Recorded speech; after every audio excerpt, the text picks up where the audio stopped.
Good morning, good morning, good morning. I'm so excited. I've been trying for 2 years to get this off the ground. The mission to share good luck. And it's something that's so missing out of our lifestyle. We don't really talk about good luck too much. We sort of put it in with lottery wins or maybe a near miss, thank goodness. Good luck, that truck didn't hit me kind of thing. But I'm so delighted. Thank you for setting aside the time to join us for the secret recipe of creating good luck. And there's 3 of us here, myself and my expert panels that have so many excellent things to do for you. So this year has been an upheaval for everyone. I found someone on the street. Donna was surprised. There's somebody on the street. Yeah, I'm out walking my dog.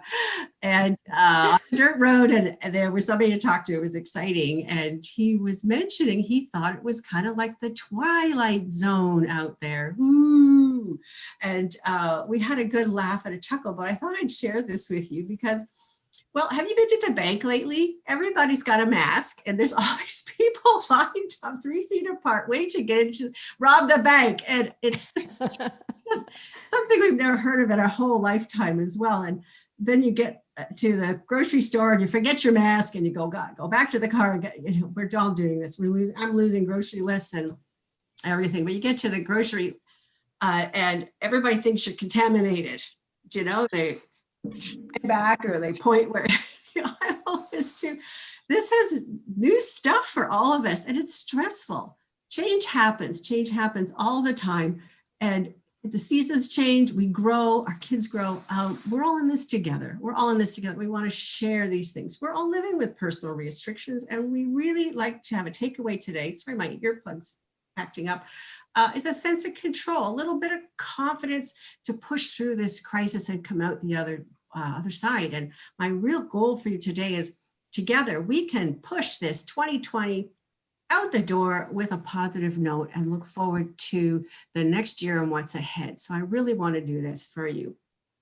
We're going to have we're introducing the 3 experts. I have a few notes on this side, make sure I don't forget anything. Peggy is from Florida, and I love the way she says Florida. And she's going to give us a few sentences about what your passion is, Peggy, and why you're here today to help us with good luck. So I say Florida that way because I'm actually from New York City. So I've been working against that New York accent. But thank you so much, Kathryn. I'm so excited to be here with everybody who's on with us, and especially with my fellow experts. This is really an awesome opportunity. So I'm a personal development coach. I'm an author. I'm a motivational speaker, but I'm internationally known for the work that I do in helping people overcome stress, anxiety, pain, and fears. And so I've been a little busy these days. This has been a tough time for people all over the world. Peggy, we need you. We need you on this panel. I'm so glad that you had the time to join us today, which is great. And the next one we have, I'd like to introduce to you Lisa Reinhardt. She's the founder and CEO of the Wei Chocolate. Have you ever met anyone that has opened their own chocolate factory? We're going to hear from Lisa. What can you offer here by giving people good luck besides a piece of chocolate? Go ahead. I think chocolate's always good luck, right? Always good luck. You have a piece of chocolate in your mouth. It's hard to say you don't have good luck. I think it's really, really interesting time and really interesting topic. And I'm so glad that you invited me on here. I've been wanting, actually, ever since it started, to get together with people because, we've all had the sense that there's a lot out there, and we lost connection with people because of the physical constraints. And so to meet virtually like this on Zoom is such a blessing, and to remind ourselves of the interconnectedness that flows throughout everything, and find practices so that we can reconnect with that, I think is an essential part of bringing in what we would call good luck. Awesome. We're going to hear a little bit more about your story, how you married your 2 loves, chocolate and meditation, just in a few more minutes. I wanted to introduce Donna. Donna is an astrologer, a Feng Shui expert, and author, and she also does improv comedy. So we're going to have some fun on this show for sure. Don, tell us about the good luck that you're going to bring to the event. Well, thank you. I am so honored to be here. I am a very practical astrologer, and so I want to give very practical tips for everybody today. I will. I might be funny. It could happen, but no guarantees on that. So, but I really appreciate being on this panel. I'm so glad. And I'm also a Feng Shui consultant too. Donna and I are both with the International Feng Shui Guild right now. We've been longtime members, and we have different styles of Feng Shui. It's kind of like different styles of dance or different types of music. It's all good. It just depends on what you need and what you're going to be focusing on. So I provide function and flow. I'm more of an interior Feng Shui person because of my interior decorating background, my home staging. So I'm working more on the insides of things with the visuals, using your color therapy, shapes to give everybody in the home a voice and a place to sit. Well, Donna is more of a form Feng Shui person. So she's looking at more like where's the trees and the mountains and how those types of things. Where's your sofa? And things like that. Yeah, and that kind of thing. And EMFs and all kinds of things. So we're well represented here today. So I'd like to give you an incentive to stand up and put your foot forward. We are trying to give you something tangible to take away today. We've got a lot of questions. I love this virtual group. We all learn a little bit differently. Some people need notes. Some people need to give themselves gold stars. Some people need to just have a visual, right? So take these golden nuggets and hang on to them tight, and we can address any more questions you have maybe a little bit later on after our event here. Bits and bites, all the takeaways. So just a little bit about this chat and the rules. We have Jasper Dayton. Thank you very much for doing the tech here. She's going to be running the chat and the questions. There's a question button there too. We'll see if we can get through those. And for right now, I'd really like to jump straight into our panel. All of these guests have a longer bio on their website or in their About section. And if you want to dive deeper into their background, go right ahead. But today, I want to get started right away. So I wanted to tell you a little bit, I'll give you the preamble of this whole event is I just love this thing about good luck and how you can change things, how you can stack things in your favor to get ahead. And Feng Shui works really, really well with that. So I'll tell you a little story about some nomads way back, before Buddhism, before like the Bon era, like way back. There's these guys trying to find the secrets to what makes people happy, what makes some people happier, what makes some people luckier than others. And they thought it might be with the ancestors, where they bury the ancestors on the hill or not. And that was only lasted so far. So they started talking to more and more people, and they got conflicting reasons. But we'll do the short story here is all that worry about there. They came up with something called the 5 lucks. So there's 5 ways to influence your walk in life right now. And I'm going to go over them very, very briefly, and they'll get mentioned again throughout this event. But the first one is where you landed, basically. What time zone, male or female, what kind of economic situation that you were in. You can't change that. You know where the stork dropped you? That is exactly where you're landed. That's a starting point in life. And guess what? If you're born into an Italian family, you're going to speak Italian. If you're dropped on a farm, you're going to learn how to do farm chores. The second luck is a karmic luck that comes with you when you're born, and you get those gifts from the heavens. Some people are good with their hands. Some people are very musical. Some people gather others in like a flock and are very good influencers and leaders, and other people work better in the background. So those are some gifts that you get. So the first 2 lucks, you can't do a lot about it. It's the luck of the draw, but it is your starting point in life. And from there on, we can move forwards. So the next 3 are things you can do to make change. And the first one is good deeds and compassion. We have compassion for our fellow man, right? We know what's going on. We can be a better person, right? It's symbiotic. The second one is education. Education doesn't mean we're all going to be brain surgeons or we're all going to be lawyers, God forbid. So education is keeping an open mind of learning, listening. It's lifetime learning that gives us the information to make sound decisions ahead. So that's super important. And the very last one is, believe it or not, it's Feng Shui, the ability to manipulate the energies around you in order to make change. And all these supports. So there's just a plethora of topics that we're going to talk about right now. And you know what? This is your starting point today. Just because you tuned in with us today, guess what? You don't have to wait till New Year's. You don't have to wait till Christmas or a big birthday or anything. Today, you can start today to make change. This is your starting point in life. And there's a way out, a way of taking control, having your voice and be heard. And this is just so exciting. So let's take that new step together, because this could be your lucky day. So put that in your calendar. Big gold star. This is where things change. We're going to go in to talk with Peggy.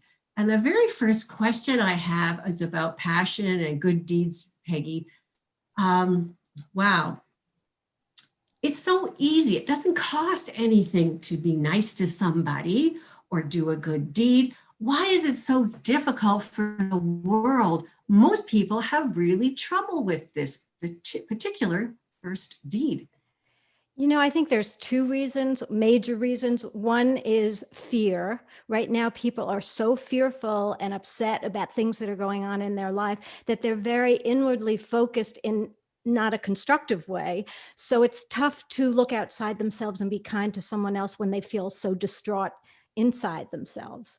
And that can easily be changed and influenced by some of the techniques that hopefully I'll get to share during our time together today. And the other thing is really mindset, is perspective. And it's, again, in terms of looking at luck, some people see luck as only bad. And in polarity, we have bad and good. There's always a harmony and a balance, and we create our own. And so if you want to create bad luck, that's your perspective and your mindset. And if you want to create good, that's also your perspective and your mindset. And again, you can influence it. You can either suffer and struggle, or you can choose certain techniques and appropriate methods that can change it, whether it's some of the things that I'll share, whether it's the Feng Shui. And actually, I have to say, Kathryn, as you were talking about the Feng Shui, I thought, oh my gosh, you do inside Feng Shui. I feel like I do in the mind inside Feng Shui. I mean, it's an influence of neurosciences, changing neural pathways, changing mindsets to be able to really create the world and the luck that you want. So. Awesome. You mentioned destructive cycles at some time when we chatted here. And you said that people can create their own pandemic. Absolutely. Just a little comment on that. It's so interesting. I've studied both Eastern and Western traditions, and I've studied just about everything in every aspect. And the scientific side and the neurosciences that I've trained in, we see how we actually groove these neural pathways. So in other words, if you tend to respond to a trigger, a situation with anxiety, those neurons that are firing together start wiring together. And it's almost like, if you remember the old records with the deep grooves, you create these grooves. So as soon as you get triggered or respond to something, you immediately go into that default of anxiety. So to change that, what I've developed is a whole sequence of different interrupters that can change that pathway, because the beauty of the neurosciences is we talk about brain plasticity. So you can change those things that are not working. And it's just beginning with a will to do that, wanting, awareness, realizing that, wait, things aren't working so great right now. I'm scared, I'm anxious, I'm depressed, I'm not functioning well. When you become aware of that, you don't have to wallow in it. You are not stuck in it. Guess what? We have the resilience and the capacity to change that. And to me, that's what's so exciting about what we've learned just in the last 10 years in terms of human potential. Human potential. I love it. I absolutely love it. We're all going to get on that human potential horse and ride out of 2020. That's where I'm going. That's for sure. Next, we're going to, thanks, Peggy. Next, we're going to talk about Lisa. Lisa had a fantastic journey to India. And do you know what's interesting? So many people want to be seen, want to be heard, want to stand up, and you actually left. And you went to India for 11 years to grow and think and plan your future. Tell us a little bit about your journey. Well, it was a while ago, it was my younger years, but I went to Asia to find out more about meditation. And so I ended up living all over Nepal, India, Southeast Asia, Tibet, and studied I was so lucky. At that point, it was the great meditation masters of the end of the 20th century. These were people who had been driven out of Tibet in exile, and they were really accessible at that point. A lot of them have passed on now. But it was an extraordinary opportunity to be with people who had spent their whole lives really deeply contemplating and practicing what is the science of mind, as they do at East. And to feel the difference of, you could walk into a room and there was something tangible, something palpable there. And to know that, like Peggy was saying, that this is a human potential, that you can do this, that people are continuing to do this. And it just takes a little bit of, knowledge and then some focused practice, and amazing things can happen. I'm delighted. We're going to continue on this thread a bit, but I wanted to open the door about the youth right now. We're trying to work on ourselves as well to kind of survive in this space. And our youth have been so disrupted. How do you think we can raise the next generation and turn them into responsible leaders with this, I'm going to use a setback for their growth right now? You got any comments on that?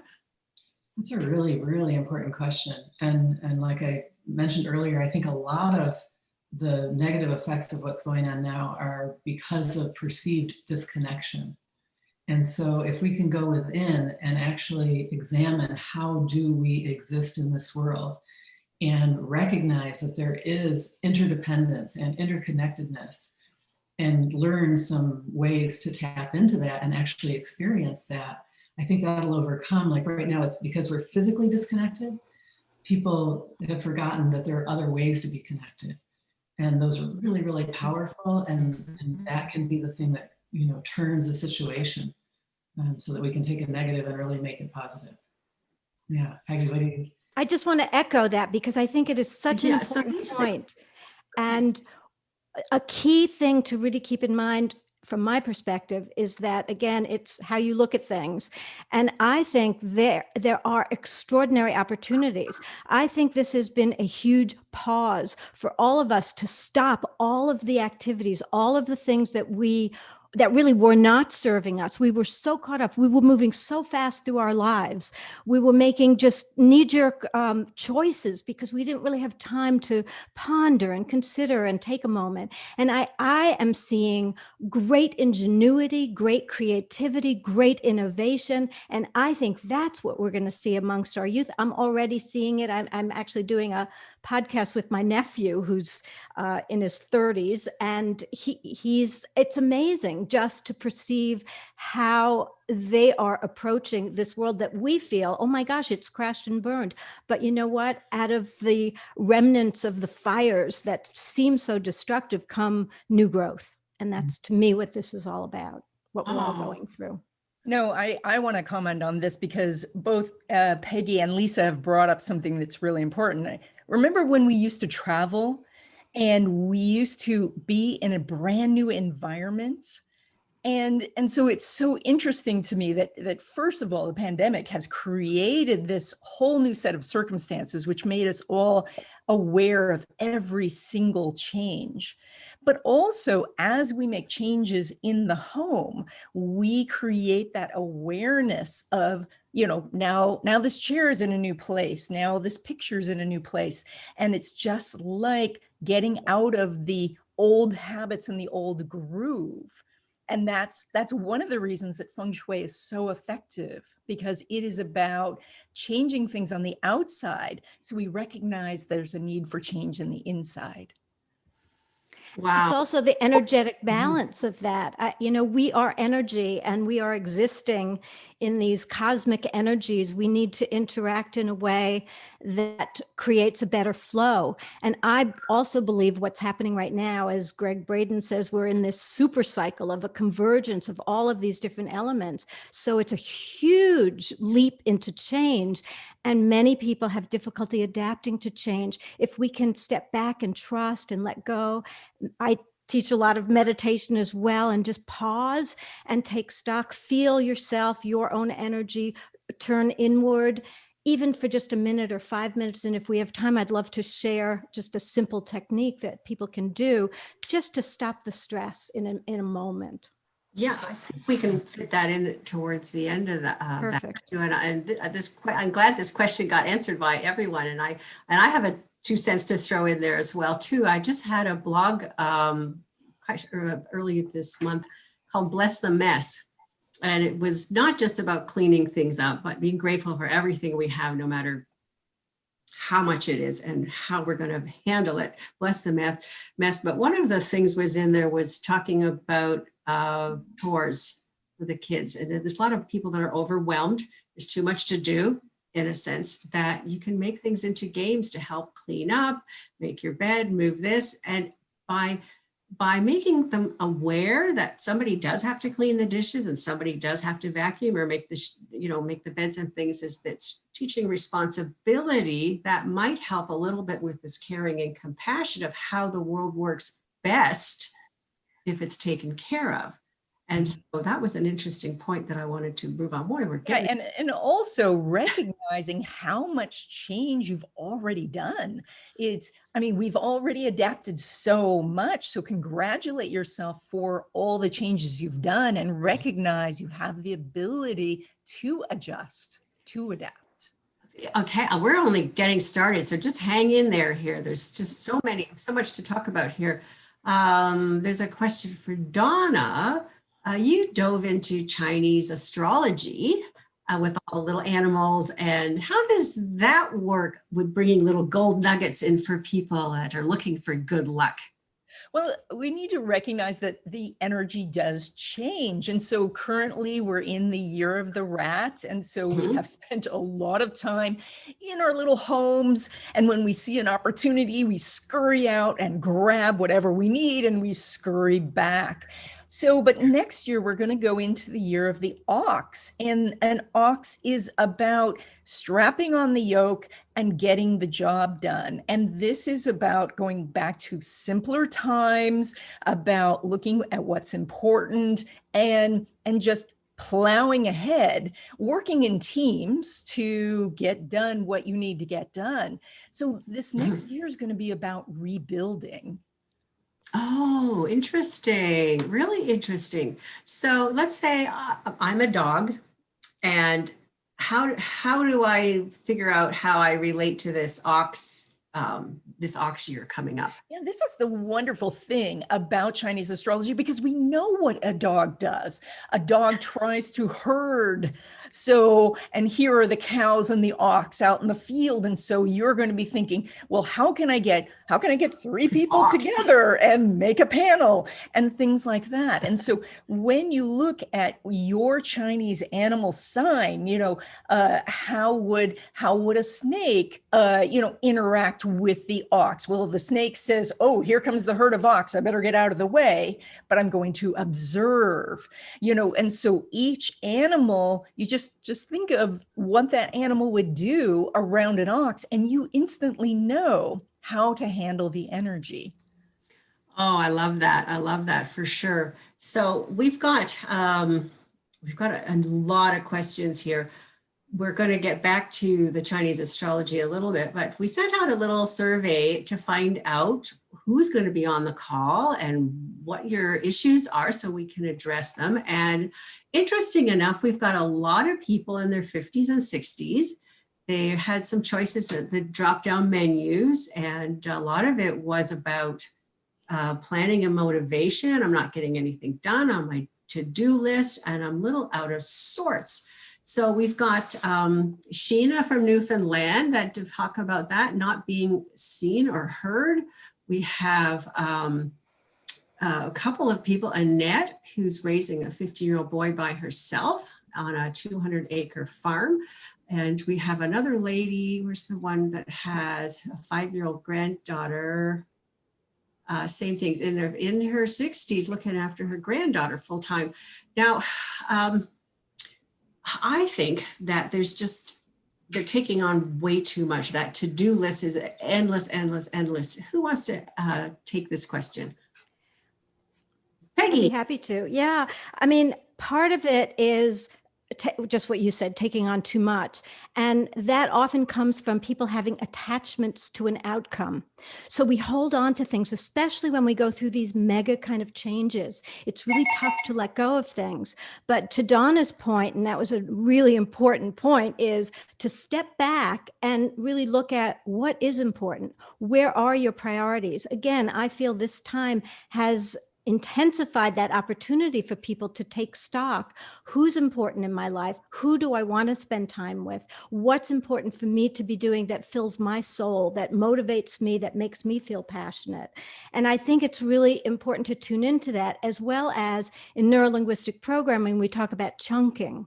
So you just take little steps of these to-do lists and very carefully and prioritizing wise, you go through them with awareness. Again, what's important, what's really important, what isn't so important.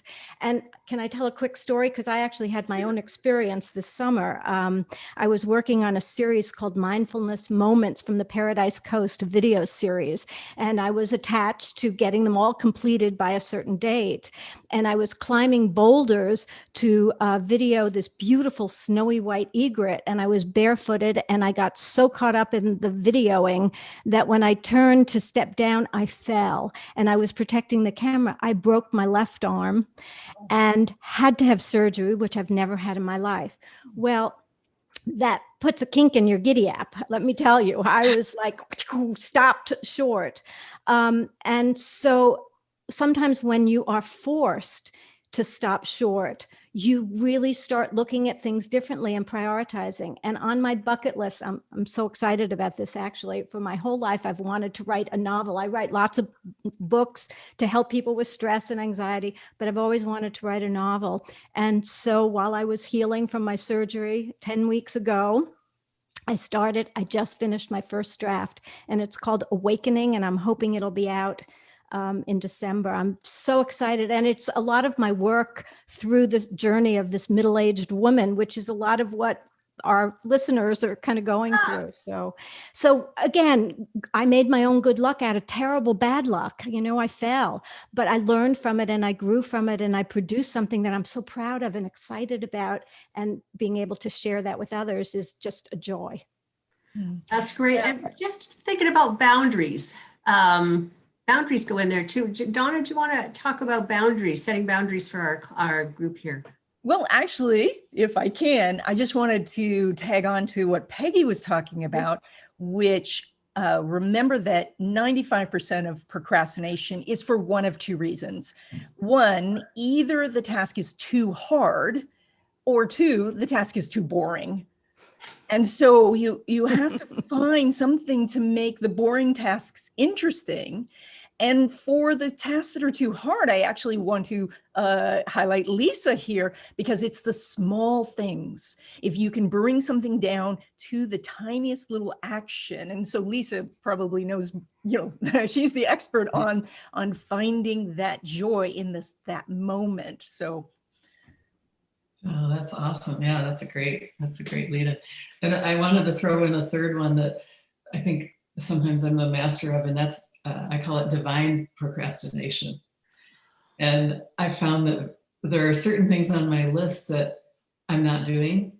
And then all of a sudden something opens up and changes, and you find out that there's a reason why that would have been a waste of time, or that person that I've been meaning to call, I run into in a better situation, or, and so it's kind of funny to open up the possibility that we don't have to always flog ourselves for not doing those things on our list, that there might even be a reason why it would turn out better in a different way. But thank you so much for that lead in about the moment, because that is so in tune with what I'm trying to create with the chocolate, actually, because what I discovered when I came back from Asia, and I was all excited about meditation, and I just wanted to teach people about meditation. And this was way before meditation was cool.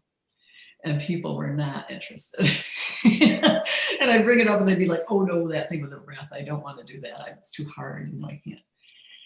And I realized that rather than seeing that as an obstacle, as a bad luck thing, as a thing that I couldn't overcome, what I did instead was realize that if you put a really good piece of chocolate in your mouth, you'll do the same thing that you'd want to be doing if you were learning meditation, except you'll do it better because you have the absolute best reason in the world to stay in the present moment. And so what it's actually doing is training people to get out of their thinking brain and into that very that I see it as like the crest of the wave. It's like that part where you're right in the absolute moment, like you're tasting the chocolate, you're feeling the texture, you're open to what's happening now. And if you can train yourself through eating chocolate as often as you want to recognize the freshness of the now, then you'll know, what is that thing on my list that I need to do? What is that change that I need to make? That there's a gap there, that in that gap is all possibility, is all wisdom, is all compassion.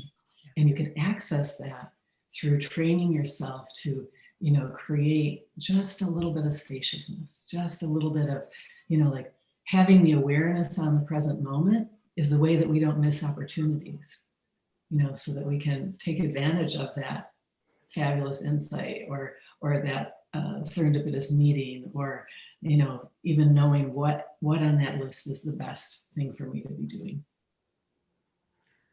Wow. I think we're all going to go out and get some chocolate.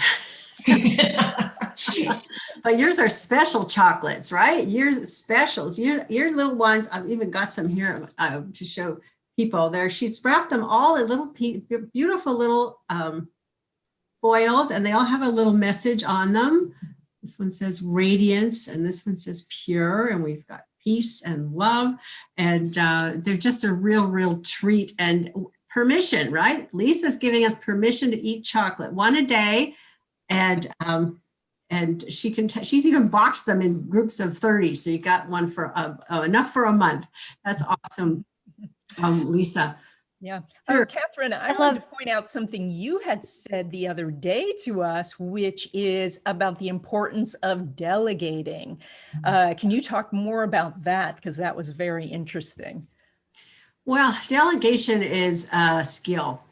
And wow. And as everybody's being a single mom or a single grandma or work related items, I've got actually a book about this stuff.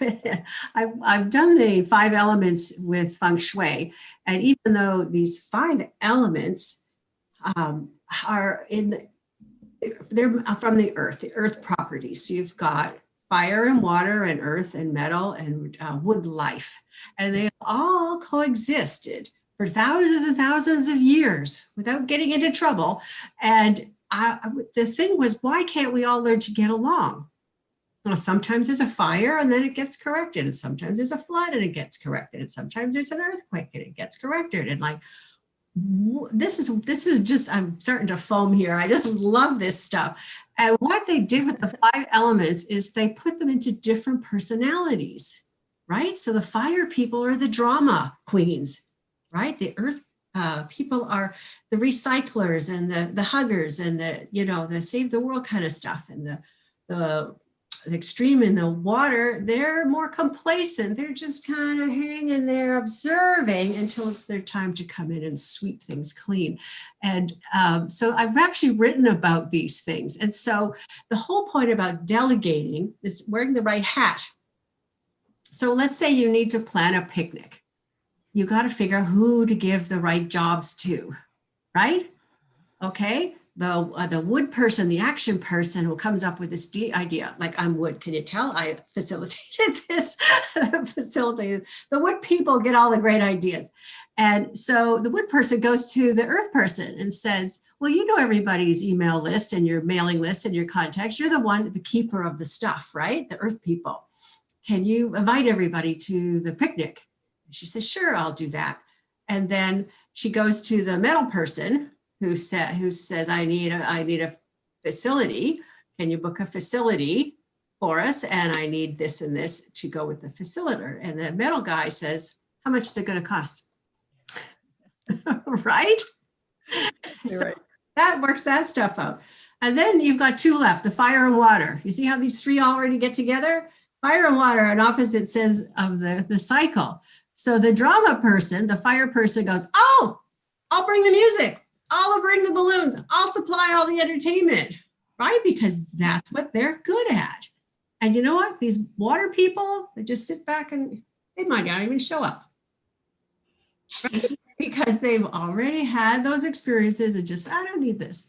So you just don't know. So this whole thing, and shows up, and I'll tell you a little bit more about, it's in a couple of books now, all this stuff about the personalities. And if you delegate to the wrong person, the job isn't going to get done, right? If you want a little mousy, no offense to the earth people, we love the earth people, but you don't put them in a position of being a greeter at a function, even if it's just a non-paid function, they just can't function that way, right? Or the metal people, you don't ask the metal people to go hang decorations. They're not interested at all. So part of delegating to the right people will get the right results. And you can do that in your own household. You know, one kid's strengths are different than another kid's. So why stress that out? Find something that they can succeed doing, right? This is all part of being a good manager and a good run the household person as well too. Now I had two sons, and guess what? The grass needed to be cut and there just wasn't any way out of it. And they both had to learn how to cut the grass and take their turns doing it. And not saying that one isn't better than the other. You know what? Same thing with other things that they can do. If somebody vacuums like a 6-year-old, you know what? I can accept that. Because I need help and that's what they're going to do. So that's pretty good. So that's a great question. And it all goes with giving it the task to the right person. So it's also, though, knowing your own capabilities, knowing your own talents, what you're good at, and what you need to offload. I hate filing, but there's people who love filing. So I hire those people to do the filing. And so it's being able to delegate based also on what you know about yourself. So it's important to start by knowing yourself. What am I doing? For sure, because I'll tell you, some of my skills, being an extrovert and being out there and jumping on the first horse that comes by sometimes, is I'm very weak in this mental area. And it's, even though I've written several books, that's very mental, because you've got to dot all the I's and the T's, and you've got to get in there and do this here. But it's not something that I like to do each day. I don't like to sit at my computer and pick at stuff that's frustrating. And just like some of the comments we have here, technology keeps changing. It's a struggle for many of us to try and keep up to date on that. And so you do have to ask for help or pay somebody to do the stuff that's going to take you hours and hours to do. Just send it out and thank you very much kind of stuff. So we're a little off topic here. I just wanted to jump in and say, if you don't know your element, and this is the Chinese 5-element system, you can go online and say, what is my sign and element? And then a little calculator, or hundreds of programs will come up, little calculators, and then you can find your element. This is different than the 4-element system in Mhm. Western astrology that we use. It's a 5-element system. It's amazing. So I encourage everyone to check that out. Yeah, thank you. And I also have one on my site as well too. I call it the PEP quiz, personal element profile, and it's called the PEP quiz. And take both quizzes, take more quizzes. I always, if I get a bad astrology reading, no offense, I'll go ask for another opinion because I just want choices. That's just me. So I have a question. Can someone be more than one element? Oh, for sure. What happens is you get your strengths and your weaknesses when you get this calculation. And some people, in fact, there's very common to be wood and metal because they're introverted and they're also detail-oriented types. And there's also people that do the wood and fire really well because they're both extroverted. So some of those can overlap a little bit. What happens is you'll find that if you get, like, for example, if you hire your own mirror, let's say you hire 2 salespeople, nobody's going to be paying the bills. So you do need a balance and a strong partnership, whether my spouse is on the other side of the circle. So we balance each other out really, really well. And him more than me, he morphs. He's got a different positive element at home than he is at work. At work, he's an engineer, he's a metal. And at home, he likes to bake and cook. Oh. I know. So there's that self-nurturing type thing that he actually worked himself through university as a baker, going in at 4 a.m. and making the bread and the cookies and stuff like this. So, Talk about luck. Talk about luck. I know. And so since I do most of the cooking day-to-day basis, he comes in with the recipe books and stuff. I can't be bothered with that. I just whip stuff up. He loves to put on the Thanksgiving dinner. Nice. Or the turkey dinner. Is like, okay, I'll clean the house and I'll get ready for everybody and I'll put the flowers like this and I'll fix the chairs and I'll do all the other fun stuff. And so you find people that work together on the opposite side. So you don't have to have the same hair color and the same clothes and, all the rest of the stuff here. You can choose people from other sides, but that's all going into that book of finding the right people. And there's a course coming up on relationships, but not right now. We're going into self-love, self-care, and personal time. I want to make sure that we talk about that because it's on the radar here, many of these things. Who wants to talk about personal care, personal love? So Peggy. I think it's such an important topic because I think especially as people are stressed and anxious and feeling so overwhelmed, there's a tendency not to take care of oneself. And it's really important to start with yourself. If you don't have good things and love flowing through you, you can't give it to anyone else. It's like when you get on an airplane, these days less than usual, but if the oxygen is released, it always says, put it on you before you put it on a child, right? Because you have to take care of you first. And so it's really important to take, I call them timeouts. And actually, Lisa, to talk about how people weren't receptive to meditation. When I first started teaching meditation in the corporate world, I called it productivity pauses.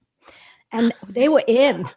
All right, I want to learn how to be more productive. And that's the point. When you take time out, you actually give yourself more time. And going back to people's task lists where they feel so overloaded, if they literally stopped and took 5 minutes away from doing any task and just either meditated, or my 3 things are mindfulness, movement, and meditation. So even movement, just getting up and doing jumping jacks or taking a walk around the block for 5 minutes, just moving the stuck energy, the stagnant energy through your body can really change. And so taking that time for yourself is no time at all. And it gives you back so much more quality time. You can do so much more with so much less effort. So that's my 2 cents, because to me, that's really been the secret. And people think, I don't have time to meditate. I can't take that time. when you start practicing it, and don't take my word for it, anybody listening, try it for yourself. Take 5 minutes every day just to do nothing. If you have to go into the bathroom so your family doesn't bother you, there's no noise, and just drop out for 5 minutes and just sit quietly with yourself. You'll be amazed how things change for you and how much easier it is to then prioritize and do things that you feel that you absolutely have to get done. Oh, I totally agree, Peggy. Boy, and a lot of people have in their heads things that make meditation hard, and it doesn't have to be hard at all. It really can be, start with 2 minutes, 5 minutes, whatever. It doesn't have to be, I have to do 20 minutes, 30 minutes, an hour, and be like rigid about it. No, it's really those 2 minutes that you take that plant the seed of spaciousness. And in that spaciousness, you get perspective, and then everything falls into place, and you begin to find that inner compass so that you know what's important. And it's really feeding that sense of being rather than doing. Like our society That's it. So that's exactly it. And I actually wrote Embodying the Power of the Zero Stress Zone with a world-renowned yogi master, Yogi Amrit Desai.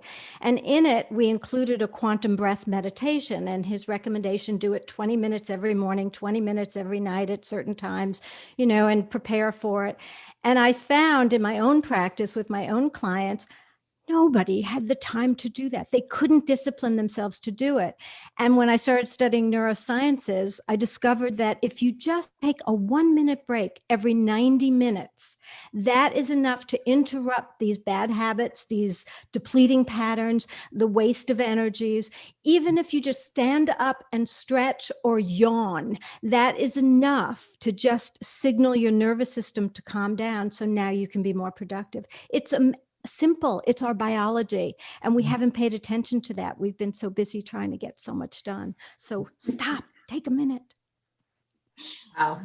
I've got a couple of tips here to feng shui yourself in the morning. And I encourage people to put their best foot forward every single day. And people forget to get their hair cut and, groom themselves in the morning. And perhaps it could be, well, I'm alone. Who's going to see me? I've got to wear this mask anyway. So what's the point? And the point is, it's for you. It's for you looking in the mirror and going, wow, let's have a great day. This kind of stuff it's important to wash and clean yourself up. So the people that are having trouble being seen and being heard, well, here's a couple of feng shui tips as well.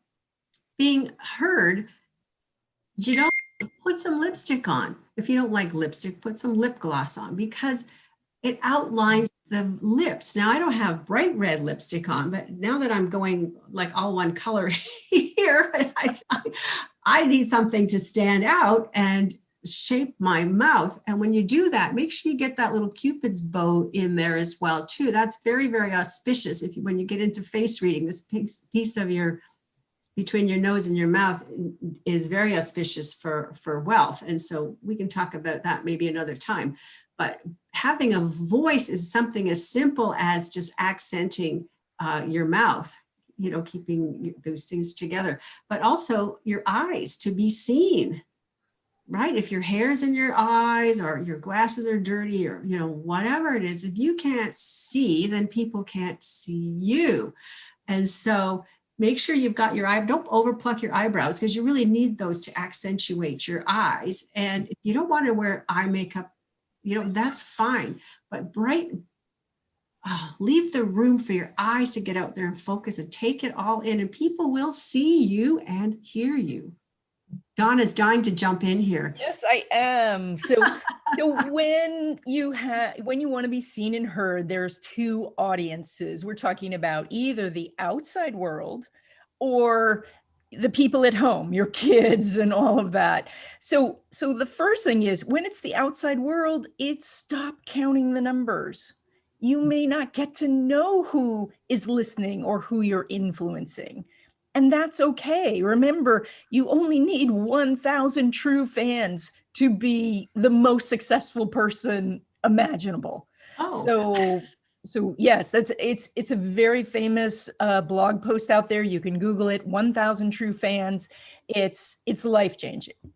But I think that when we talk about, can we be seen and heard by the family? Now that's something that we can do inside the house. And that is like if your kids aren't listening to you, add a photo of you and your spouse or yourself to their bedroom so that when they open their little eyes, you are part of their world. I go through houses sometimes and there are like a mausoleum to the kids. There's kids' pictures on every single wall. And then the parents say, I wonder why I'm not a priority in their life. And so that's my number one thing. If you have a spouse who is just paying attention to the TV and not you, put your picture above the TV so it's in their line of sight, and they will start to say, oh, wait, what's Kathryn doing? Does she need ice cream? Does she need chocolate? Absolutely. It helps manifest. One other just quick technique from my movement arsenal to activate the throat chakra, because I'm trained in integrated yoga, is to just interlace your hands behind your back, take a nice full deep breath in, press your shoulders back together, lean your head back and breathe in and out through the throat chakra. And that really helps move the energy, opens the throat chakra. This is your place for self-expression, for communication.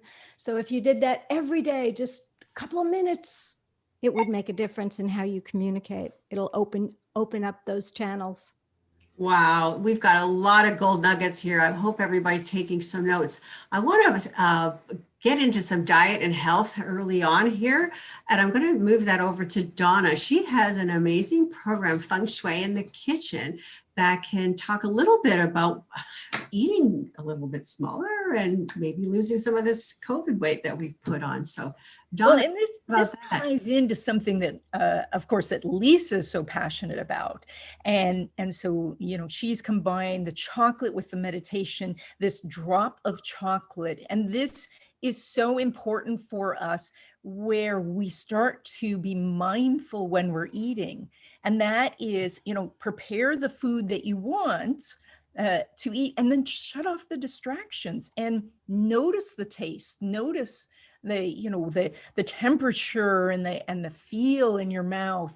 And as you do that, your body has a chance to recognize when it's done, because the taste will actually change. The first couple of bites will be amazing, but when your body's done with that food, the taste will change. And that's a signal to you that you don't need anymore. And that's a signal that gets masked when we're watching TV and eating at the same time, or playing a video game at the same time. It's interesting. When I went through my yoga nidra training with Amrita Sai, one of the things that we did was we were not allowed to speak at all until noon every day. So from nighttime till noon, you did. So breakfast, we ate in absolute silence. And at first I found it disturbing hearing everybody's spoons and forks clinking and clicking. And then all of a sudden I was realizing the taste were exploding in my mouth. And now I actually, when I work with clients who have eating issues or anything like that, even when you eat with family, if you just did one meal a month in silence, it is amazing how it changes the energy, the relationships in your family, and your relationship to the food. And you do recognize when you're full more quickly, because it takes about 20 minutes for the brain to really register that you've had enough to eat. But when you're eating mindfully, I call it mindfulness eating, it changes your whole relationship to food. So that's beautiful, Donna. Thank you so much for that. I think that's just a really, really powerful way of approaching food so differently than most people think about it. Yes. So, and there's other tips that we can do, because remember, we're very visual and we are constantly comparing sizes and shapes. Oh, that thing's tall. Oh, that thing's wide. So if you're using a standard dinner plate, it is actually a very big surface area. And so your mind says, well, this much food should fit on it. So years ago, I switched to a salad size plate and my meals shrunk, and then I shrunk because there was only so much food that would get on that plate. And by the time I was finished with that, I was really done. And so even recently, I have actually changed the size of my cookware to mirror that, because I'm cooking for one. There's no reason where I need a gigantic pot of something. So I can make less in a smaller pan. And then I just automatically say, okay, I'm done. That's really interesting because it also reminds me when I started the chocolate company and most people were making bars. And I think we've all had the experience of buying a bar of chocolate and saying, I'm just going to have one square. Right? We break it off and we eat it, chomp, chomp, chomp. And then, well, just one more. And then, well, by now I might as well finish it, and I felt like I did not want to make something that would make people feel guilty and disempowered. And so that's why we made these round pieces. And I actually, at one point, I took Play-Doh and I pushed it into the roof of my mouth to see what would fit, what would be the perfect size. So that you can take the whole piece, put the whole piece in your mouth, and then just let your body heat and melt it. And not have that like chomp, chomp, chomp, I'm in a rush, or, that M&M effect of next, next, next. Because if you put it, like you say, if you slow yourself down, and I say, to people, slow yourself down to the speed of melting chocolate. Yes. And that gives you that, Beautiful. that room to really experience and enjoy. And then you get to the end, and most of the time it's like, that's good, that's enough. It doesn't necessarily cascade into an unstoppable situation, and I love that that's empowering for people and makes them feel like they can absolutely have chocolate and absolutely nurture themselves and love themselves in that way. Yeah. And we need to recognize there's some reverse feng shui, what I call reverse feng shui out there, like M&Ms for years only had a few colors. And what they found is as they added colors, people ate more. So if you are faced with 5 colors of M&Ms versus 10 colors, you're going to eat 30% more when there's 10 colors. Wow. And we're not aware that we're doing this, but we are reacting to our environment. Yeah. Wow. But there's also an aspect, going back to the neurosciences, when you look, and I love the chocolate idea. First of all, I think it activates the sense of gratitude that I am so fortunate that I can have this piece of chocolate. So it is so empowering. Permission, and gratitude permission. is such a high vibrational frequency. So that's really great. But there is an important aspect of nutrition that I think is so important to pay attention to. And that is people consume way, way, way too much sugar. And it's 8 times more addictive than cocaine. So it lights up the feel-good part of the brain. And so you want more of it. And there's so much sugar in so many of the products we eat. Even fruit has fructose, which becomes sugar. So it's really important to start being mindful about sugar intake and minimizing it. It also contributes to depression, not to mention weight gain and all of those kinds of things. And if you're just mindless about it and you're just buying products that say natural, but it has 15 grams of sugar, guess what? Not so natural and not so good for you. So let me jump in with a nutrition little tip here, and that is feng shuiing your refrigerator. And so Okay, one second, Donna, just 1 second, Donna. I think Lisa wants to comment on the non-sugar content of her chocolates. Oh, yeah. Yeah, there is sugar in there, but it's only 2 grams. And I was told by a diabetic, that's amazing. it's perfect. It doesn't even trigger an insulin response. So you don't get into that cycle of craving. And in this case, it's organic coconut sugar, which is really low glycemic. But I totally agree. And that's when I started the company, I thought, I can't be asking people to do something that would be bad for them. It has to be adding to their health rather than taking away. And that's how we made the decisions that we made about how to make and it. dark chocolate is actually good for you. It's all dark chocolate. It's actually anti-inflammatory. And so, yeah, lots Yeah. of benefits. Healthy, permission, chocolates, all good. Okay, I knew where you're ready to jump in there, Lisa. Donna, Oh yes, feng shuiing the This is so much fun. refrigerator is super easy. You have those vegetable bins and fruit bins, and things just go in there and disappear and die. And so what you do is you take the fruits and vegetables and you put those on the top shelf at eye level and put all the snack foods in those vegetable bins. And you will find that you are eating more fruits and vegetables because you will go for what is easy to reach for. And so it's simple, quick tip, same with your pantry. Put the snack foods you don't want to eat often, put them really high up or really in the back, and you will actually eat less of them. Agreed. And for somebody, I get hypoglycemic in a sense. I'm just so excited with what I'm doing. I forget to eat. And when you reach into just grab something, it's got to be the right foods. And so I just don't even have them around anymore. Just they're for travel or for my husband when he's in the car for too long or something like that. We're going to continue with this. Kitchens and bathrooms seem to be a feng shui thing for many, many people. So I'm going to do the bathroom. I got a bathroom question right now, and I can answer that one here. Kath, hi Kath, are bathrooms bad luck?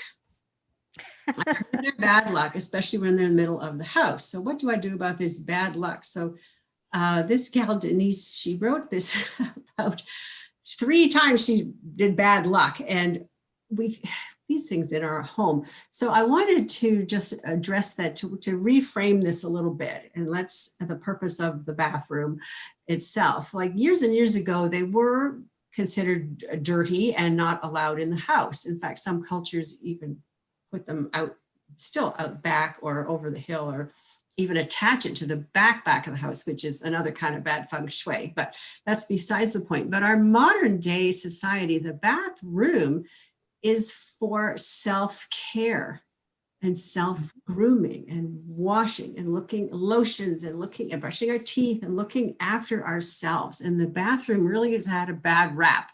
And it's actually, so if you're looking at getting yourself ready to greet the day, you're in the bathroom and you're putting your best foot forward there. You're looking at yourself in the mirror. You're talking to yourself in the mirror. Hey, we're on our way to a party. You look great. Let's go.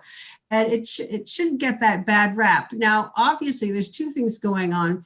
If your bathroom isn't clean, or there's broken, flush, the toilet doesn't work or something like that, then that would be the bad feng shui part. So clean it up and do the repairs and stop the drips in the taps and stuff.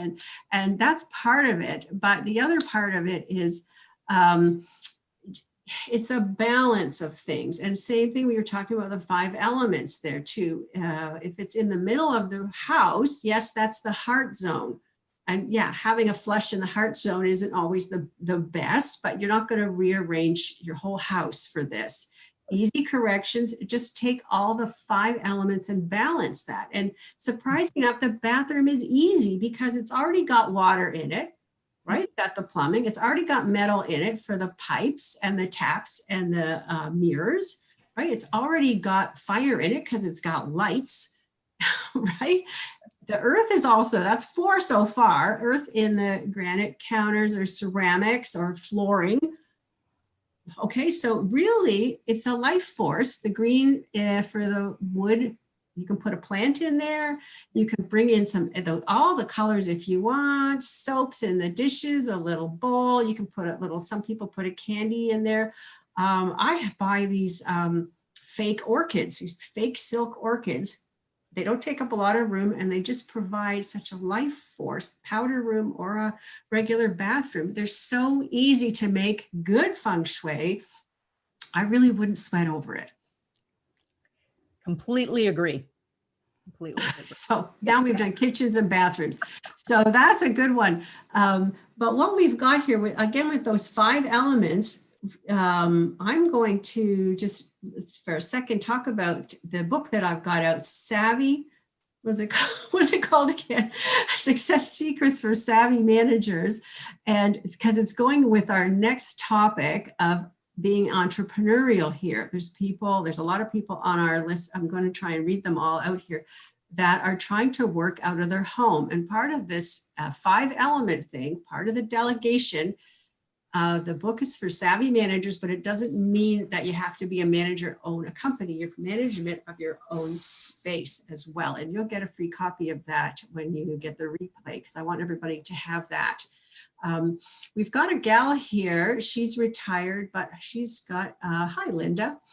Many areas of my home need repair. I love doing repairs and learning how to do them, but sometimes there's too many and I feel pressured to help them. So get them all done. So I would say that the answer to this question, I'm going to revert to Donna again because of her Feng Shui here, but we've touched a number of those points, but can you comment on this the home repair? What does that do to your mental stigma here? Well, if you're procrastinating on the home repair outside of you don't have the funds or the resources to do it, and there are ways to attract resources for that, which I'll touch on in a moment. But again, we're going back to that idea of procrastination is either because it's too difficult or it's too boring.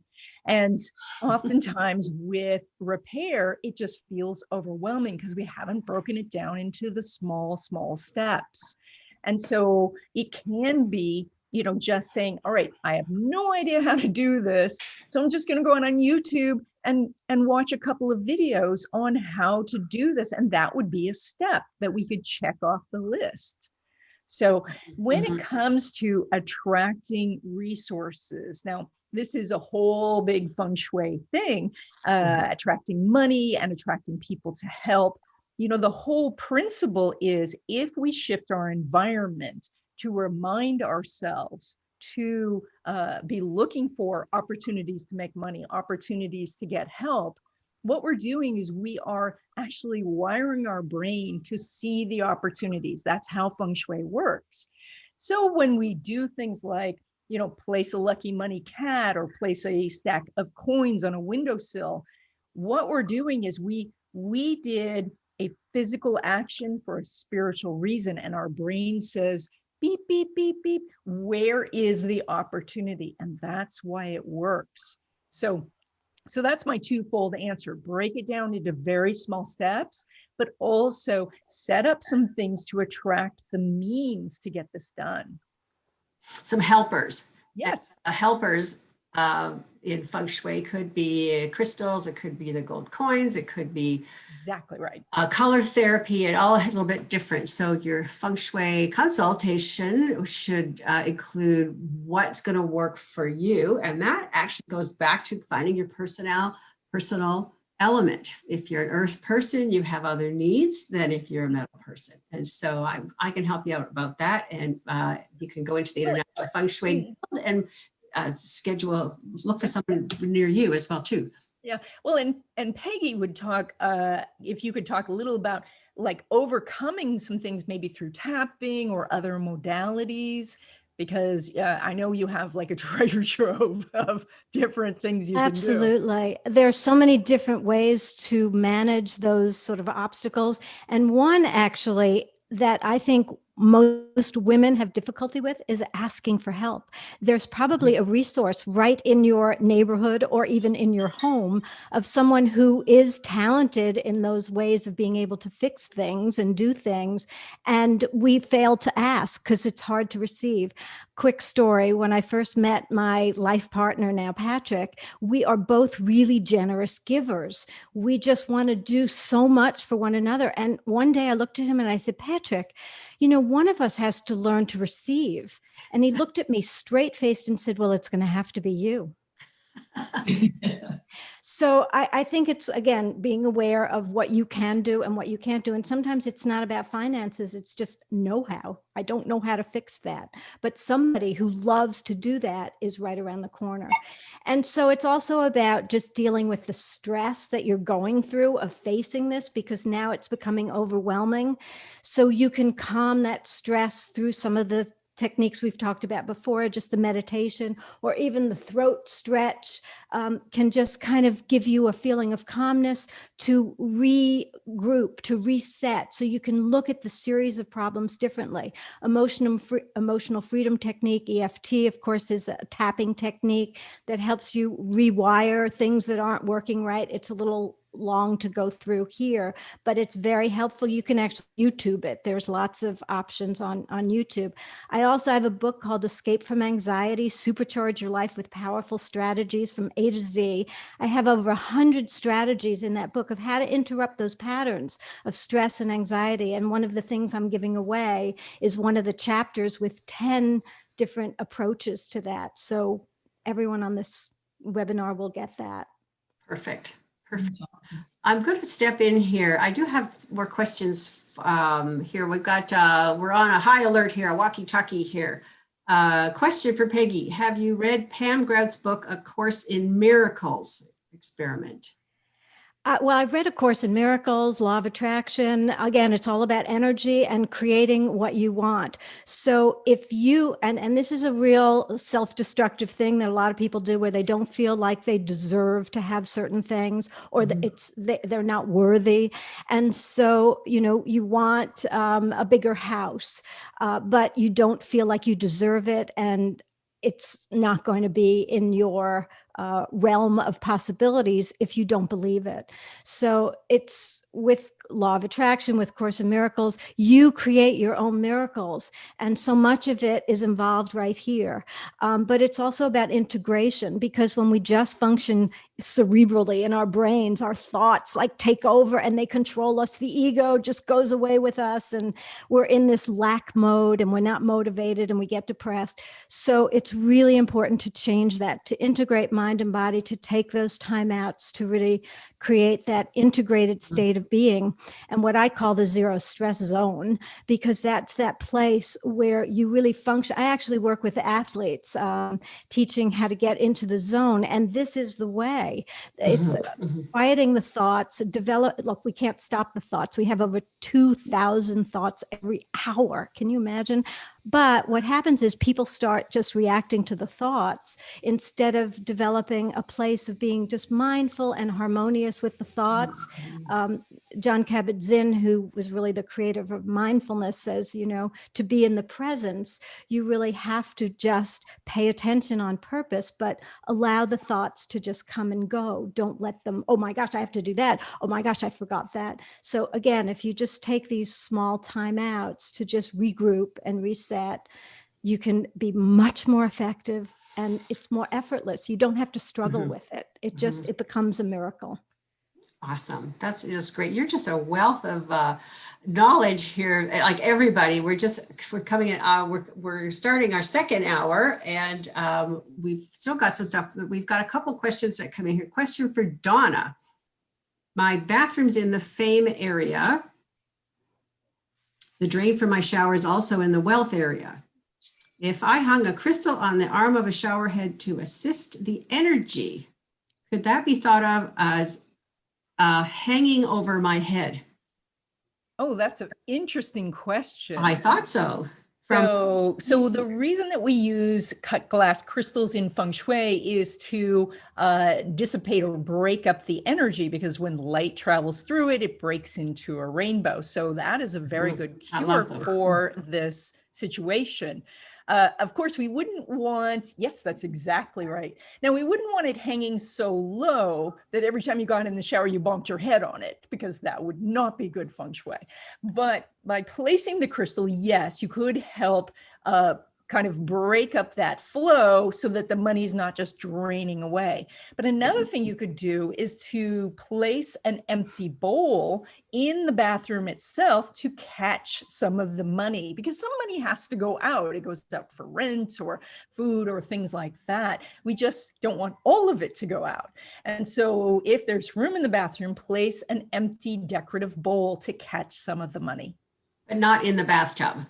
Not in the bathtub, no. Okay. It's close enough in the bathroom. So you've got this empty vessel, which is primed of a frequency to hold this if you've got a problem, because fire and water, that's exactly what the question is how do we balance that fire and water? That's super. Thanks so much. Lisa, where do we get the chocolates? I knew that one was coming. Well, you can go to weiofchocolate.com. WEI is how we spell Wei. So weiofchocolate.com. And we do it, we sell it there. I notice some of my wholesalers are on here too. So it might be in your very own community. Search online in your area and see, because I know that some really good people have joined us who buy from us wholesale. And the one thing that came up really early, and I forgot to mention it, but we were talking about like, what do we do in terms of opportunity and freedom given the constraints that are going on now? And one of the things that we did was we kind of threw out the window our old formula of how we create new products, and we came out with limited edition, because I felt like all the rules are changing. You know, all the things that we held on to, we now know we can't even hold on to them. And so why not do something different? And so we created a black sesame salt chocolate in a limited edition flavor. It's sold out in record time, but it's going to reappear in a couple of weeks. And I just created another new one. It's a coconut chocolate. And so that was, for me, that was one of the ways to take, you know, things that seem to be constricting and say, I don't know what the rules are anymore. And I'm, you know, there's part of me that's a real rule follower and part of me that's just a rebel. And I said, let's go with a rebel right now and just do it differently and not have a fear of failure, because if all the rules are different, then maybe there is no failure. Innovation. I love it. We have to keep. I'm really craving chocolate now, Lisa. Yeah. Of course. I'm sorry, but not sorry. But with all this uncertainty, it's also coming through. There's so many repeats. Here's for example, a lady in her 60s. Hi, Vicki.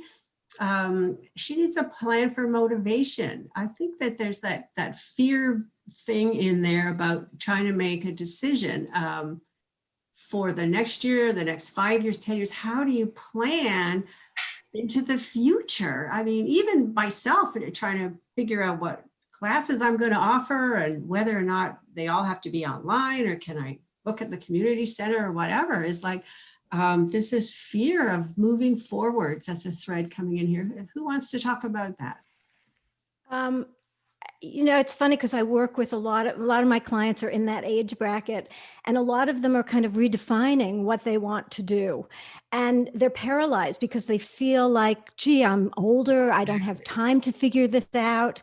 And it's not true. And this is a great opportunity to be able to step out and do something that you really love doing. So it's really starting by tuning in, by looking at, you know, what are you good at? What comes really naturally that's effortless? Because a lot of people don't realize where their talents really lie because they think it has to be hard. It has to be hard work. And it doesn't. Find the things that are effortless that you love doing and turn that into your stepping stone. And you can never do anything wrong.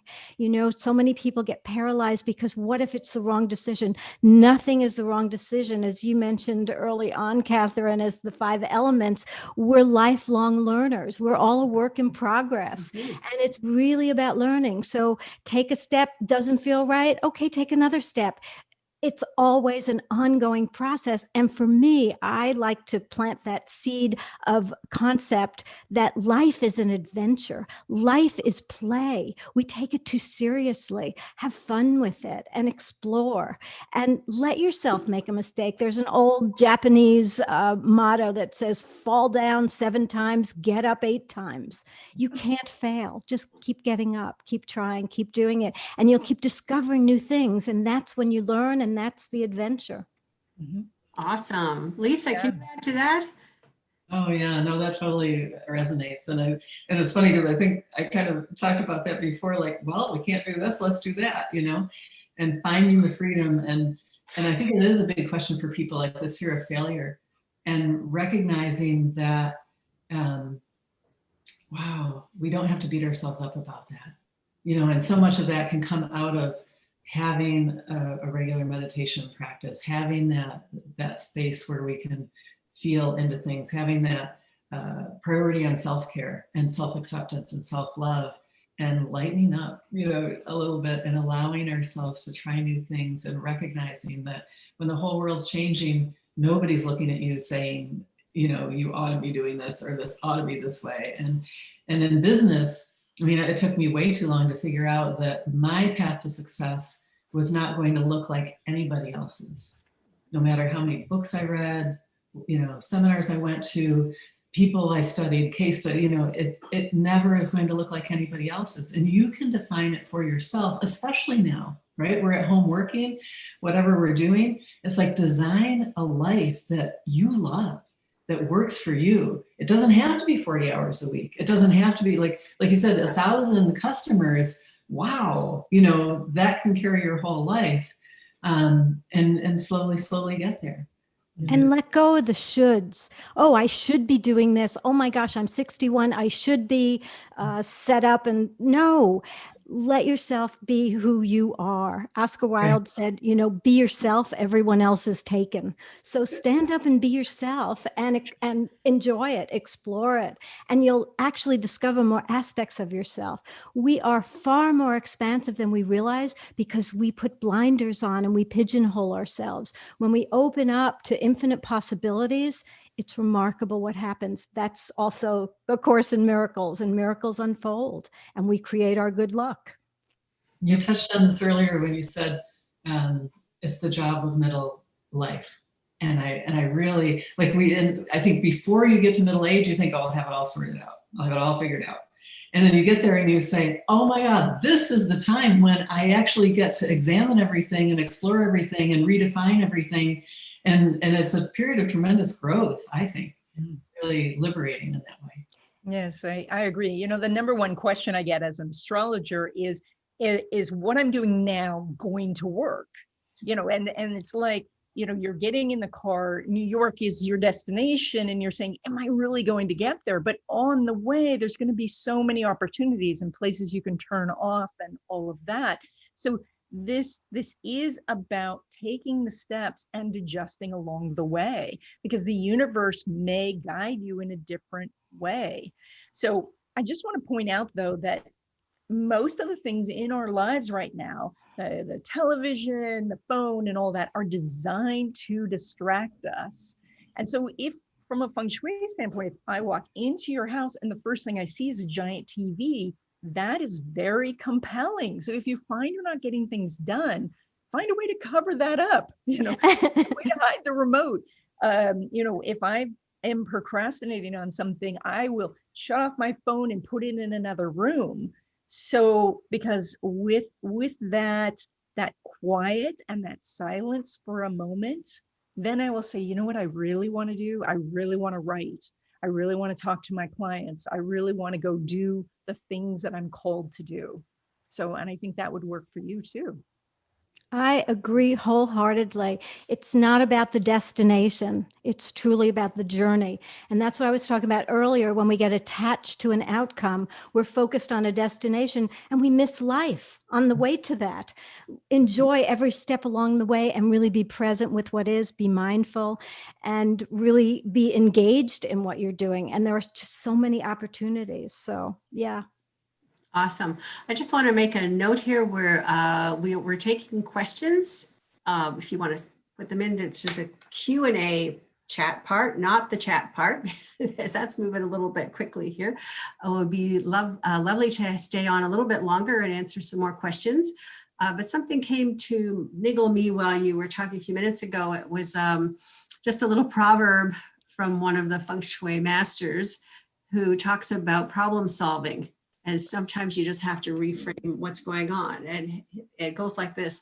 If the problem has no solution, then there's no problem. What are you worried about? And the second part of this, if the problem does have a solution, what are you worrying about? So you can reframe it however that you want. And the best way to clean your house, just take your glasses off. It's perfect. I like that. You have to wear glasses. Oh yeah. Looks fine to me today, honey. And I want to point out, as a person who, I'm also an author, as many of you are, and books, things like that, bigger things happen one sentence at a time, one paragraph at a time. And if you just wrote 50 words a day, at the end of the year, you would have enough for a book. It is just about the little steps, and we're all in such a rush where we think, oh, I've done this, and why aren't I getting results? And yet, if we were planting a seed, we wouldn't stand over the seed shouting, grow, grow, grow. We would give it the time it takes. Good point. There's a girl named Monica here that is looking for, I just don't have time to do what I want to do. And I'm looking after my husband and that's a good excuse. She wants to make a quilt. Shame on her. She wants to make a quilt. And, Monica, I hear you. I want to make a quilt too. And sometimes life happens and you got to shelf things for a while, whether any of the hobbies, woodworking, or sometimes I knit winter because it's just busyness, and I'm making things, easy things, but it comes in little bits and pieces. And so at some point you need a space, depending on how much you have to space. I know you got a lot of stash probably if you're collecting things at the quilt. There's like tons of stuff that you need to do this, but take off a little piece, 15 minutes a day, 15 minutes twice a week. Eventually, it will get done. So hobbies and interests are really, really important at this point because we're stuck in the house and there isn't space set aside for that. That's what we do as a Feng Shui professional, is how do you carve out a 3-bedroom house with 3 kids? How do you carve out the space for them all to do their schoolwork now, because you didn't need to have this before? And one of the tips of setting up a desk or an office is just a boundaries kind of thing. Set up some boundaries. If it's a kitchen table, then you've got hours to work with, right? If there's one table, but put down a placemat. This is where I'm going to work. I'm working now. Or even like I've got a scarf on my table here and I change the colors seasonally. But this is where my PC sits when I'm working, and I've got all my stuff here. This is boundaries, and nobody should come in and touch any of my stuff. And that's the way it is. But anywhere it is, whether it's downstairs, a coffee table, one of those coffee tables that's popped up, there's a signal that you're sending people that's, look, this is my time, my space. I'm either working or studying or whatever it is. And this means I'm going to get something done. And there's a little bit of respect that goes along with setting some proper boundaries as well, too. Mm-hmm. Yes, absolutely. So one of the topics we haven't hit, a real big, heavy topic that's coming through here, is money. Where's the money in this COVID situation? We're looking at one lady, 60 years old, thinking of getting a second job. Before you know it, I think maybe I'll get a real estate license. That'll work. And I'm not really think that a lady in her 60s, no offense, you can do what goes with you, but real estate goes 24/7.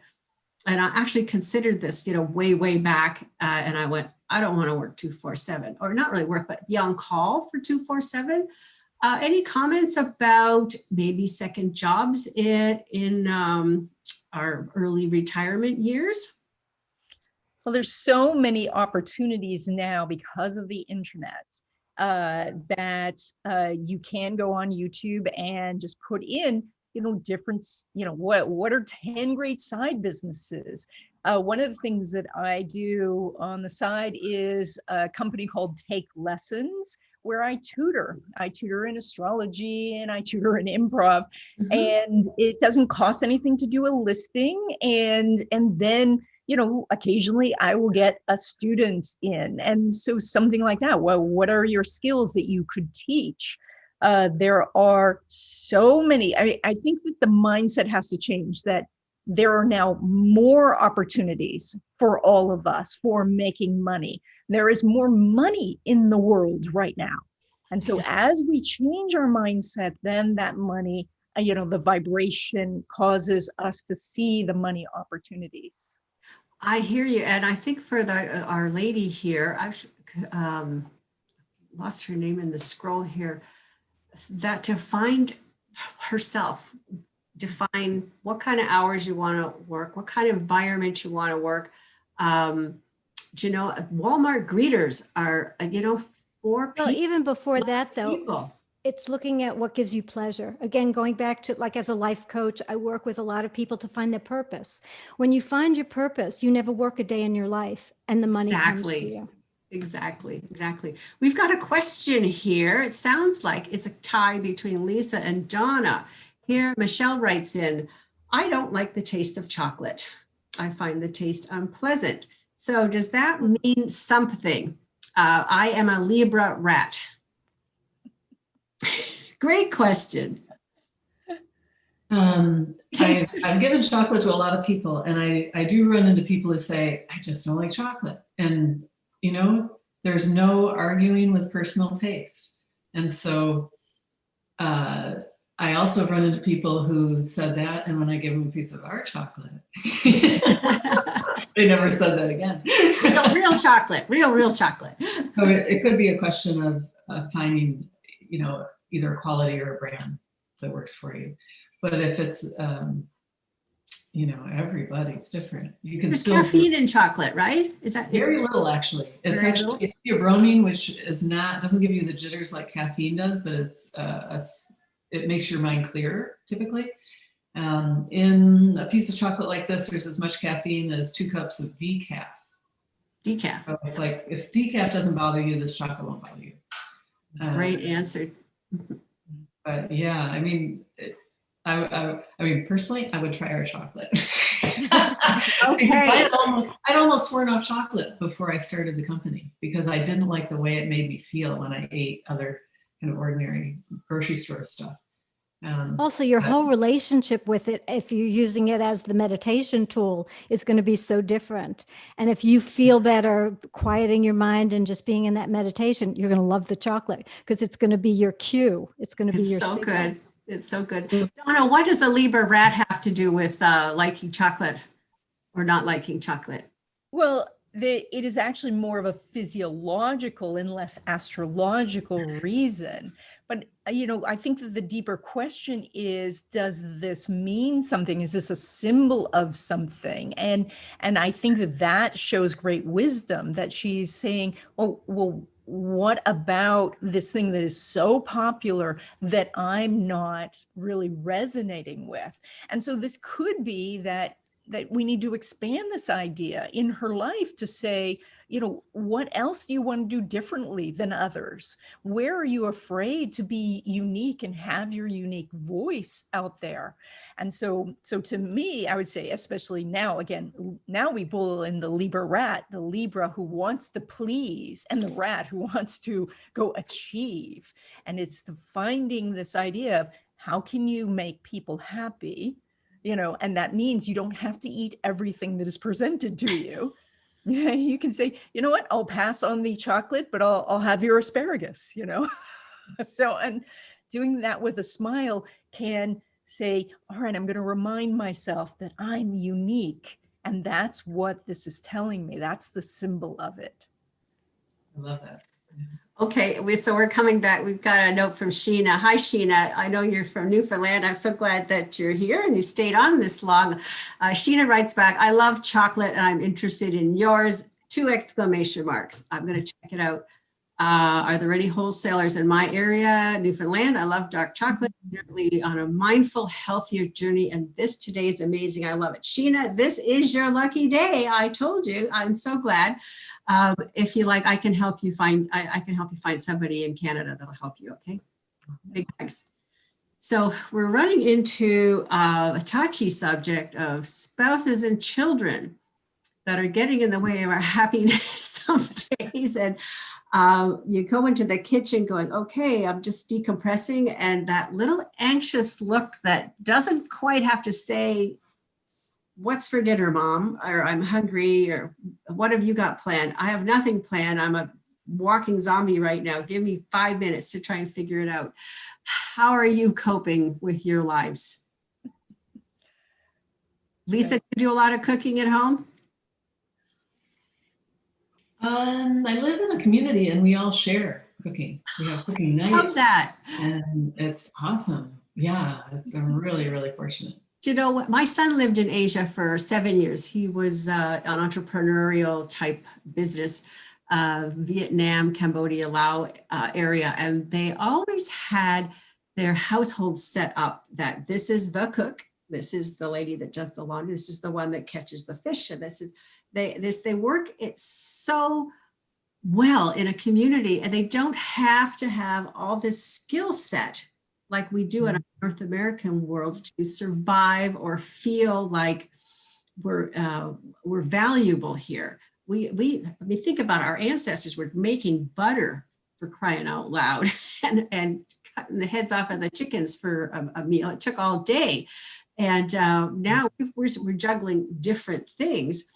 But to have delegation, I still think that we raise the next generations ourselves.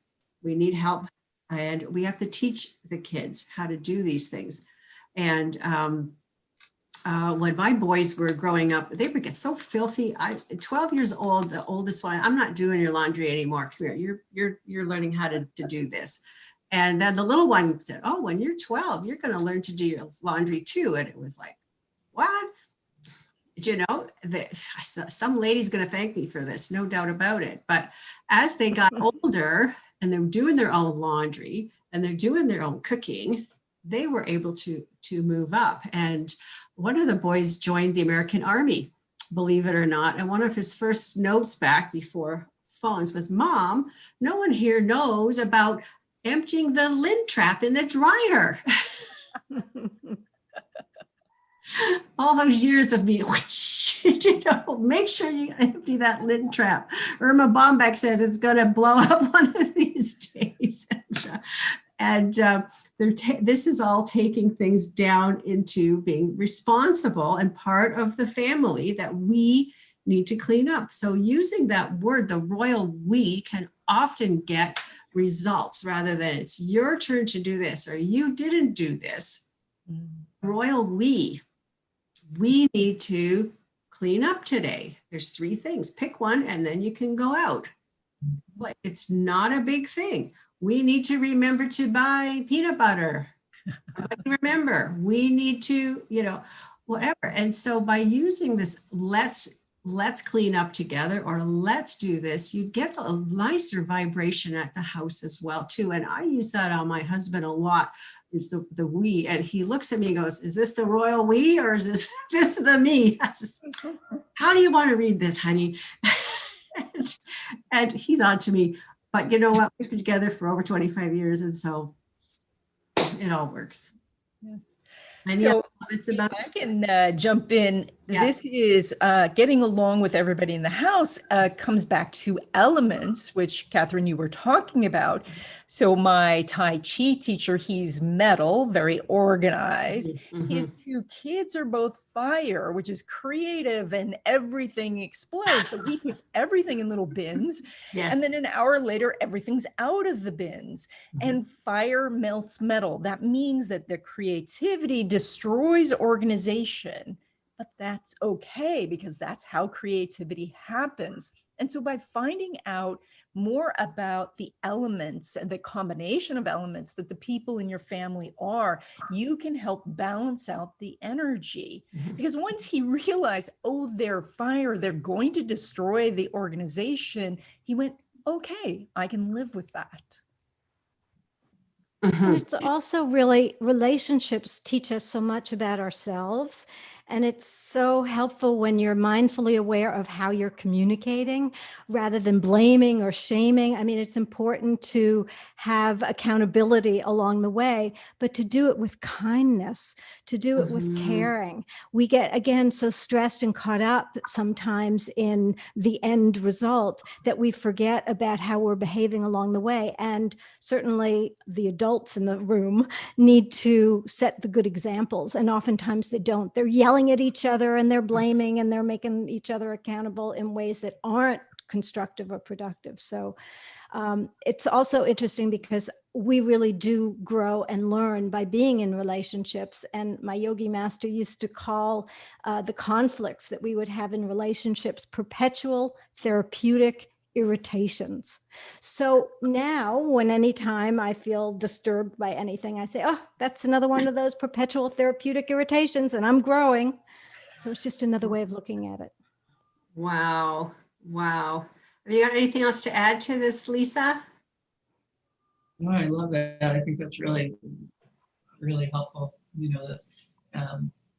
And I've been working on this a lot with myself, and I think in a closed circumstance, it's really coming to the forefront is the whole issue of blame. And I look at blame and I say, well, that's where my growth stops. When I blame, then I'm like putting up an excuse and I won't break through. So if I can identify it in myself without getting into, being too hard on myself, then that can also be a key to growth, because I've seen it, recognized, and then can blow through it and into something bigger. And we're just about to finish up here. If there's another question coming in, I've answered most of them that are there, and I did group a few to make it seem right. I just wanted to point out again, we've talked about all kitchens and bathrooms, spouses, delegation, part-time work. Do what makes you feel good, and it won't feel like work. That's my takeaway on that as well too. And these 5 elements, as I said, I put a massive amount of research on putting these together. And so you'll be receiving a book from me, Success Secrets from Savvy Managers, and it's a free download. And it's also going to be used in my upcoming group classes where we incorporate these 5 elements in our day-to-day lives. So the first one starts next week. I can't believe November is almost here. And the first one is the holiday home harmony. So this is a new one that's come out, that people are stuck in the house, and how are you going to A, get along, and B, celebrate the holidays, and how do you make space for everybody? So that's a brand new one. And of course, going in the home harmony for relationships, just for the new years, we got a 6 weeks course in that. And then of course, home harmony for career and money is all showing up. So this book that I'm giving out is going to flow through into some of those courses, and I'll let you know a little bit more about them later. Donna, what's your free gift? Oh, there is an ebook that people can download on the bedroom. It's all illustrated and really fun. But I also have a ton of resources on my YouTube channel. Okay. My YouTube channel can be found just putting in my name. And there are videos that are prediction videos, but also tons of Feng Shui videos, tips, and things like that. So I really encourage people to check out my channel. So you also have a book out for next year coming out, right? On Yes. 2020. Chinese Astrology 2021, Year of the Metal Ox, and that's I can't wait. sale on Amazon. Okay, I'm going to get it. And Lisa, what have you got for our guest today? Got a couple of things, and one is a recorded meditation, recorded guided meditation. I've got one on love, but based on our conversation today, I think I'll also put it together with, there's another one on at home in the 5 elements. Ooh, I would love to have that one as well too. So I'm going to download that one. And Peggy? So I'm offering a chapter from Escape from Anxiety, which will offer 10 ways to interrupt patterns of stress and fear and anxiety. And because I really am such a big believer in these productivity pauses, these timeouts, I'm also giving a gratitude meditation. Gratitude is one of the highest frequencies. And in 15 minutes, you can literally activate your inner powers. And I actually use it myself. I recorded this at the beginning of COVID to help people all over the world that I was working with. And I found that it's so great to just start your day with less than 15 minutes of just being grateful and being guided through it. The music is great, and it's really a wonderful piece. And then I also have a whole series called Supercharge Your Life series. So I'm also giving access to an intro program on meditation, which has a meditation technique that you can use yourself, but also just to understand. I think, as we mentioned early on, many people are sort of frustrated. Oh, I can't do that. My mind is too busy. Anyone can do it. And this shows you how. How awesome is that? We also have a discount on chocolate. So Of course. there's a special code that you can use to get a discount on chocolate. Oh, okay. What's the code? Ooh. It'll be on the It's on the website, whatever that you do. Now, Lisa, I'm just going to have some closing remarks. Were you available to just give us a little quiet blessing toward the end of this here? Would you like me to do the closing remarks first, or do you want to do the meditation at the end? What would you like? What does the universe say? Do you want me to? Yeah, you go first. Me go first. Okay. Go first. Okay. Wow. So I've just got a little wrap up here towards the end to, again, thank you for hanging in with us. This has been almost 2 hours of just nonstop collecting gold nuggets and things to share with you to bring good luck. And the big thing is you just take charge. Today we introduced so many things, and participating today, you made that first step of your life, which ripples into your family, which ripples into the neighborhood, which ripples into the world. And we need to take back our power. But remember, life is a stage, and you get to write the new chapter of your life. And today we talked about starting points in life. So I want to just remind you that today is the first day that you can make change and stick with it. It takes a few days or a few weeks to make new habits, but it'll all sort itself out. And what's around the corner is something amazing. So you can make a plan, you can shift things in your favor, and you can make a difference. So together, we can change the world. The group of us, the synergy that we have, the love on the planet are just amazing. So united, we have a chance to make things brighter for the future. And I just want to thank you so much for being part of this today. And I encourage you all to stay in touch so that together we can be stronger. Okay, thanks so much. I'm going to turn this next piece over to Lisa, and you can give us a send off. That's so awesome. I just want to acknowledge everyone who's here, everyone who presented so much amazing, beautiful information, and all of you who joined us, and to really acknowledge that we have come from all over, at least 2 countries, to join here now with really beautiful, pure intention and I think love in our hearts, and that makes a network. It's like having that many beacons of light out there, all connected. And so that we can gather up all of the energy and the intention of being here, the effort it took to come here, to prepare, to listen and to give, and just dedicate that to the awakening of all beings, that they may recognize their interconnection, that we may feel that we are part of this entire human family, and in fact, an expression of the 5 elements in such a beautiful way. And so wrapping that all up with great gratitude and love, and we each from our own place send it out into the world and make the world a better place. Oh, thank you. That was beautiful. Thank you so much. The last point is all the viewers of today, anybody that signed up, pre-registered, will get the replay and the links to all our notes and gifts and love that we send to you. And remember, stay in touch, because together we grow stronger. Thank you, Kathryn. You're I welcome. just wanted to say one last point is that happiness is an inside job. So each of us here right now is responsible for our own happiness. So how do you want to show up? How do you want to show up? Donna, any last words? Thank you guys all for joining us and for being here to share this journey. I'm so moved by all of this. So thank you. Thanks so much. And thanks, Jasper, for being our tech to us. Go forth and prosper. That's the best one I can come up with. Thanks so much. Thank you, Kathryn. Thank you for creating this. So beautiful. My pleasure.